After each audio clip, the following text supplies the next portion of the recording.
In January of 1906, the fastest car on Earth wasn't powered by gasoline. It ran on steam.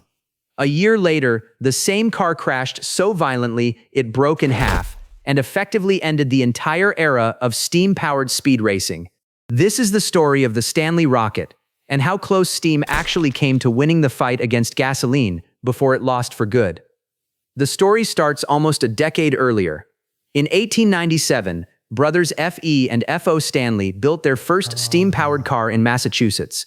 It earned the nickname the Flying Teapot, and it could hit 35 miles an hour, genuinely fast enough to terrify horses and pedestrians on the streets of the era. They sold that first company after only a few months.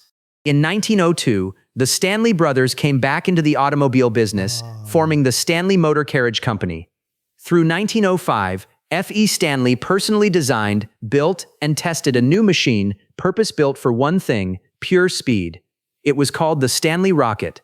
The rocket looked like nothing else on the road at the time. Its body was shaped like an upside-down canoe, 16 feet long, just 3 feet wide, with almost every mechanical component tucked inside the body itself for aerodynamics that most gasoline cars of the era weren't even attempting. The entire machine weighed under 1,680 pounds. Here's a detail that tells you exactly how dangerous this project actually was. When the Stanley team needed a driver, they picked Fred Marriott, specifically because he was the only bachelor on the crew. If something went wrong, there was no widow, no family left behind. The rocket made its public debut at Ormond Beach, Florida, in January of 1906.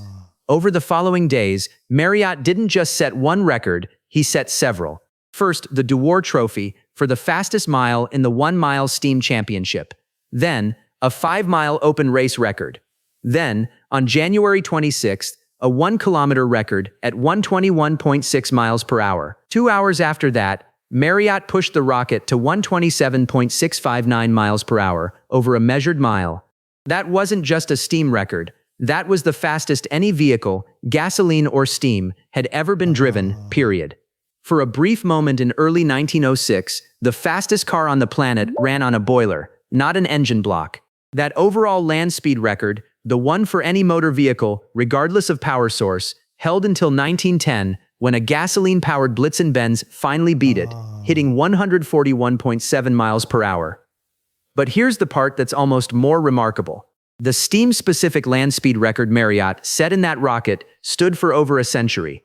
It wasn't broken until 2009.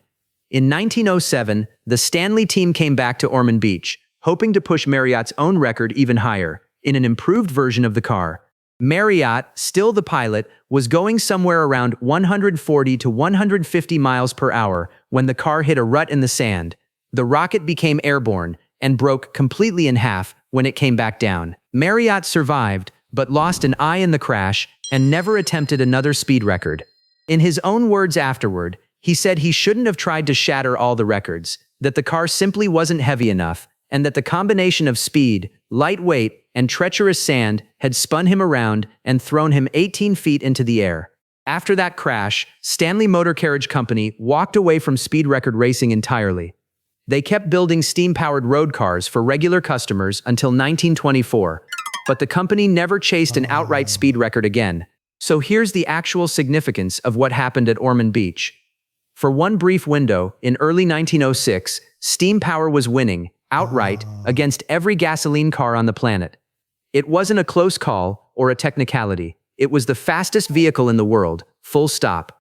One crash, one badly timed rut in the sand, and steam's shot at proving itself as the dominant automotive technology effectively ended, clearing the field for gasoline to take over completely for the next century. Do you think steam power could have actually become the dominant automotive technology if that 1907 crash had never happened? Or was gasoline always going to win regardless? Let me know what you think in the comments.